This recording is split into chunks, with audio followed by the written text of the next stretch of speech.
대하여 경례.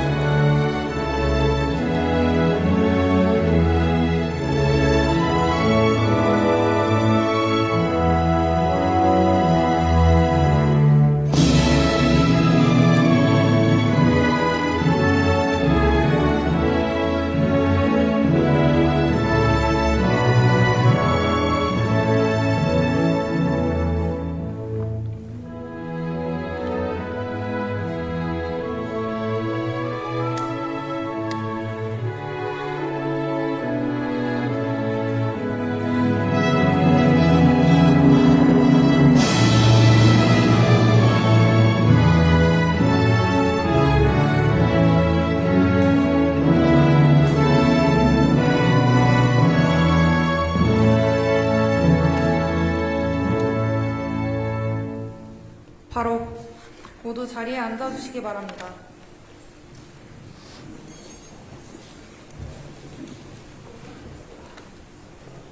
지금부터 벨기에 동포간담회를 시작하겠습니다. 안녕하십니까. 저는 오늘 행사의 사회를 맡은 조예원입니다. 첫 순서로 참석 동포를 대표하여 임은희 벨기에 한인회장님께서 환영 인사를 하시겠습니다.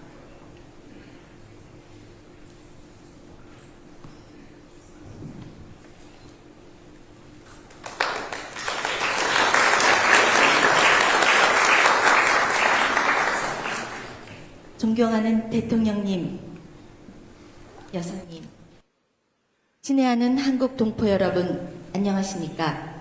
벨기에 한인회장 임은희입니다.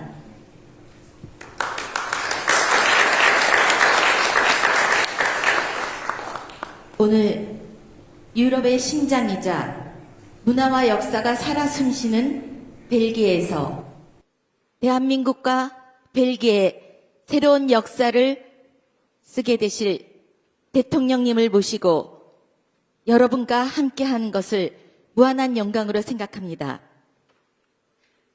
다사다난한 국제정세 속 국익과 외교를 위해 헌신하시고 고된 일정 속에서도 저희 교민들께 힘든 발걸음을 해주신 대통령님과 여사님께 깊은 감사의 말씀 올립니다.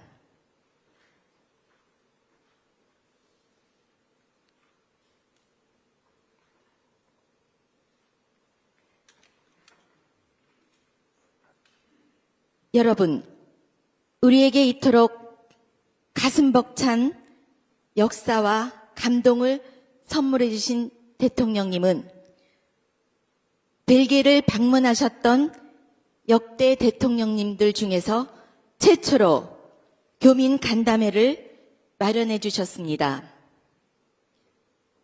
우리에게 이 감동을 선물해 주신 대통령님과 여사님께 큰 박수로 환영을 부탁드리겠습니다.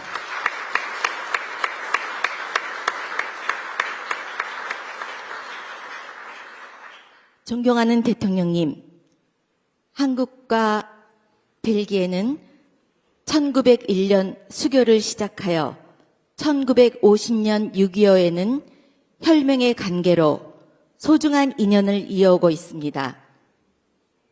그 소중한 우정의 토대 위에서 저희 한인회는 작지만 단단한 공동체로서 성장하여 여러 곳에서 성실함과 품격으로 대한민국을 빛내며 신뢰를 쌓아가고 있습니다. 작년에는 유럽 한인사회 최초로 브뤼셀 생질 시청사에서 한인 송년회 밤 행사를 진행하여 많은 분들의 찬사를 받았습니다. 이 모든 결과는 나날이 발전하는 모국과 자유민주주의를 염원하고 실행하는 대한민국의 위상이 든든한 버팀목으로 자리하여 주셨기에 가능한 일이었습니다. 존경하는 대통령님, 대통령님의 방문으로 새로운 역사가 쓰여질 것을 확신합니다. 저희 벨기에 교민들도 대한민국의 번영과 평화를 위하여 한마음으로 각자 맡은 바 민간 외교의 최전선에서 양국의 가교 역할을 할 것을 약속드립니다. 대통령님의 방문이 커다란 결실을 맺기를 바라며 다시 한번 진심으로 환영합니다.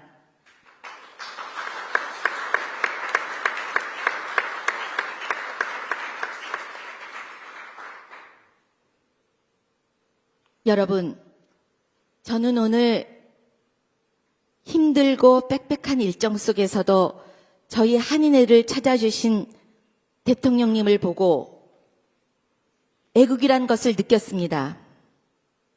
이것은 저뿐만이 아니고 여러분들도 함께 공감하는 것이라 생각됩니다.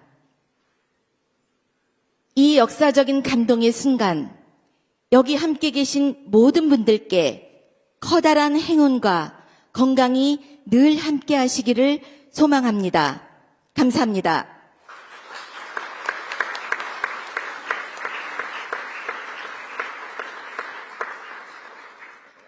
이문희 벨기에 한인회장님, 진심 어린 환영사 감사합니다. 다음은 대통령께서 동포 여러분께 격려의 말씀을 전하시겠습니다.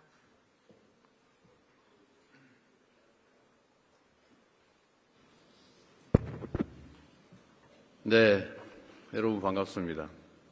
놀라운 사실은 아마도 전임 대통령들께서 유럽에 도착할 때 꽤 많이 지나가셨을 것 같은데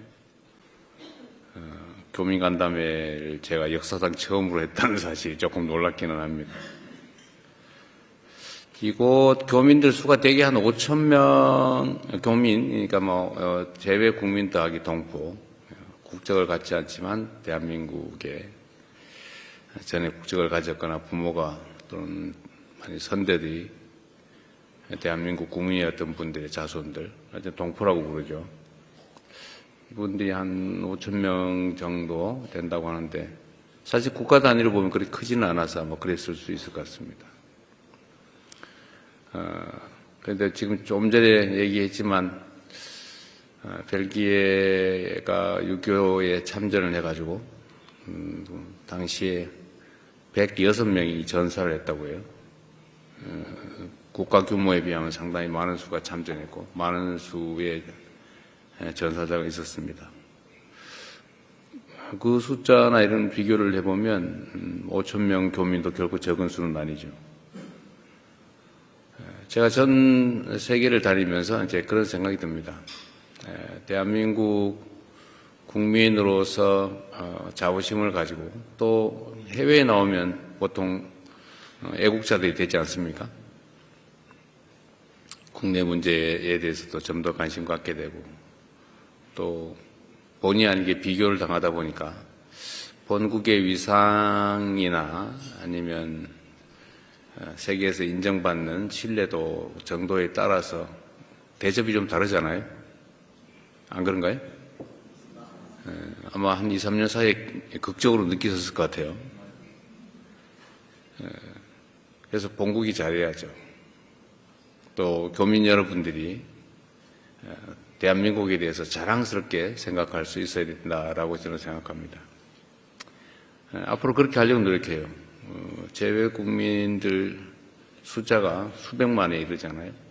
많게는 750만 이렇게까지 얘기하기도 하는데 앞으로 각 국가별로 저는 재외 동포들에 대한 정책을 좀 지금까지와는 좀 다르게 바꿔야 된다고 생각합니다. 우리 여기 대사님도 계시지만 여러분들 대사님 자주 뵙나요? 말이 없네.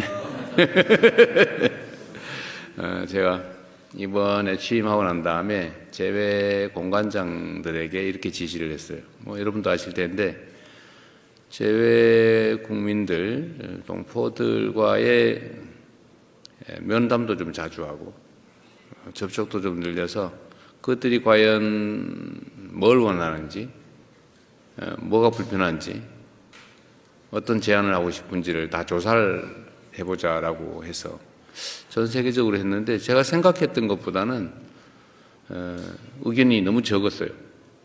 뭐 1200건인가 밖에 안 됐는데 제가 보기에는 한 10배 이상 나와야 정상이죠.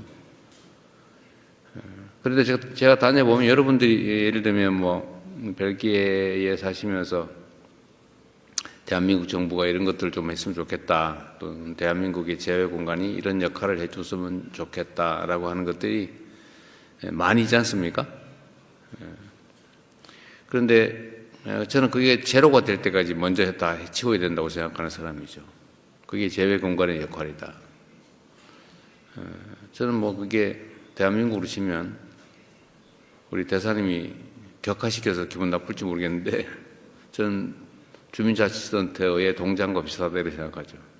뭐 규모가 크면은 그 이상의 직함일 수도 있지만 결국 우리 재외 동포들, 교민들의 의견도 듣고 또 그분들의 불편함도 해결해 가면서 대한민국이라고 하는 이 하나의 국가의 정체성이나 또는 위상을 그대로 외국 현지에서 실현하는 것 아니겠어요? 그래서 앞으로 우리 대사님도 우리 교민들과 자주 만나세요. 예를 들면 벨기에에 살고 있는 동포가 대체 어떤 사람이고 뭘 하고 있는지 정도는 최소한 파악해야 된다고 하는 게 제 생각입니다. 그리고 아까 그 얘기도 했던데 제가 얼핏 생각이 났어요. 가끔씩 모임도 좀 가지시고 또 커뮤니티 활동이나 뭐 이런 것들 지원도 좀 해드리시고 보나마나 뭐 한글 학교 지원해달라 이런 소리 할 건데 근데 그런 소리 나오기 전에 또 미리미리 또 지원하고 그래야 되지 않을까 싶습니다. 지금 잘들 하고 계세요. 지금까지 기존에 했던 것과는 좀 다른 재외 공간의 역할을 제가 요구하고 있기 때문에 거기에 맞춰서 이런 저런 일들 하려면 되게 바쁘고 힘들 겁니다.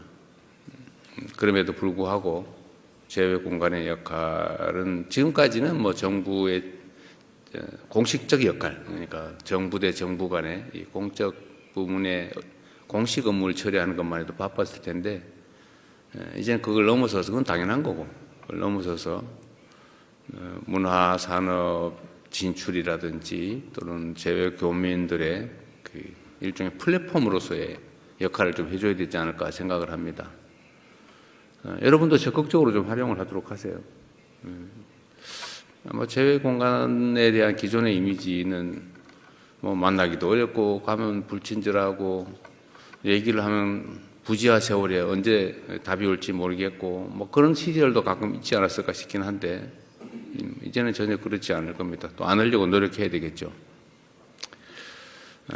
여러분들은 선진국으로 분류되는 대단히 뛰어난 나라죠. 벨기에. 뛰어난 선진국에 사시기 때문에 아마도 대한민국에 대해서 좀 더 각별한 생각이 있을 것 같습니다. 대한민국에 대한 평가가 아주 짧은 시간에 극적으로 바뀌었죠. 그야말로 원조를 받아서 힘겹게 살아가던 가난한 나라에서 어느 날 갑자기 뭐 경제적으로 좀 앞서더니 이제는 세계 문화의 중심 국가처럼 느껴지지 않습니까? 정말로 장족의 발전을 했다고 하죠. 그 발전에 따라서 엄청나게 국가에 대한 인식도 이미지도 많이 바뀌었을 거예요. 여러분의 고국에 대한 이미지도 자부심도 많이 바뀌었겠죠. 앞으로는 여기 이런 상황을 좀 더 넘어서야 되지 않을까 싶습니다. 저는 우리 대한민국 국민들이 가지고 있는 엄청난 저력을 믿습니다. 사실 자세히 들여다보면 정말 대단하지 않나요? 여러분도 그런 사람들이죠. 이 벨기에라고 하는 땅에 여기 인적 구성이 좀 특이하다고 제가 들었는데 벨기에라고 하는 전혀 듣도 보도 못한 전혀 정말 낯선 땅으로 오신 분들이 또 이 땅에서 자리 잡고 대한민국의 정체성을 잃지 않고 이렇게 성공해서 대한민국을 빛내고 있는 위대한 민간 외교관들 아니겠습니까? 또 앞으로도 여러분들의 역할은 정말로 크고 기대가 많이 됩니다. 대한민국은 보통 통상국가라고 부르죠. 자기들끼리 몰려서 살 수 없어요. 전 세계와 교류하면서 살아갈 수밖에 없는 나라입니다. 지금까지 그렇게 잘 살아왔고 또 앞으로도 거기에서 벗어나기는 어렵겠지요. 그러려면 국제 교류가 매우 중요해요. 국가 간 협력 관계가 매우 중요한데 국가 간의 공식적 관계도 당연히 중요하지만 이제 민간 영역에서의 이런 민간 교류 협력도 정말로 중요합니다. 여러분 한 명 한 명이 어떻게 행동하느냐에 따라서 대한민국이라는 인상이 완전히 달라지겠죠. 또 대한민국으로서는 여러분이 기획하는 성취를 이뤄낼 수 있도록 적극적으로 또 지원해야 될 겁니다. 그 지원은 뭐 직접적으로 현금을 드리거나 하지는 못하겠지만 정책적으로 할 수 있는 일들도 일부 있겠고 특히 대한민국의 국가 위상을 세우는 일이 가장 큰 지원이라고 생각해요. 자랑스러운 대한민국을 만드는 게 바로 여러분들에게 도움이 되는 길이 아닐까 생각합니다. 그리고 오늘 제가 여러분들 의견을 하나 물어보려고 그러는데 저한테 하시고 싶은 얘기 많죠? 없어요? 다행이네. 보통은 우리가 간담회를 하면 그냥 형식적으로 몇 사람 발언하고 그 다음에 앉아서 밥만 먹다가 보통 가기 때문에 이 귀한 자리를 그렇게 보내기는 좀 아깝다는 게 제 생각이죠. 그래서 하고 싶은 얘기 다 하자. 사실 저는 그 얘기들을 많이 듣고 싶어요. 여러분들이 하는 얘기들을. 그렇게 하실래요? 기회를 드릴까요? 그냥 조용히 밥만 먹고 하시겠습니까? 원하시면 여러분들한테 발언할 기회를 드리도록 하겠습니다. 또 한 가지 옵션이 있는데 이 공개를 할까 말까 여러분들의 발언이나 이런 얘기들을 그것도 여러분 의견에 맡길까 싶어요. 좀 어떠세요? 공개할까요 말까요? 공개란 여기 찍어가지고 전 세계에 내보내는 거예요. 가끔씩 그걸 노리고 광고하는 분도 계세요. 꽤 성공하는 경우도 있습니다. 어떠신가 한번 의견 한번 물어볼게요. 공개할까요, 말까요? 공개하자. 하지 말자. 그럼 해요, 그러면. 통상 예에 따라서 자유롭게 의견 말씀해 주시고요. 이거는 저희가 지금까지는 거의 생중계로 나갔고 여러분들 발언하는 것은 혹시라도 만약의 경우를 대비해서 이렇게 찍었다가 잠깐 있다가 아마 전체를 내보내게 될 것 같습니다. 어쨌든 여러분 매우 반갑고요. 다른 데에서 제가 만난 교민들보다 되게 젊고 밝으세요.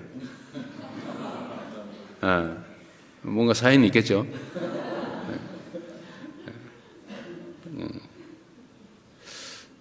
그리고 여러분들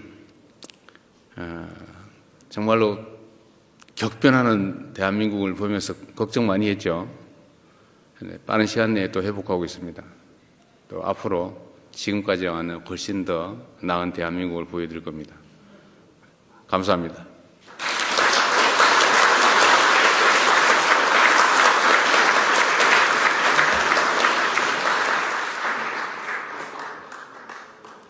우리 벨기에 동포들에 대한 공감 어린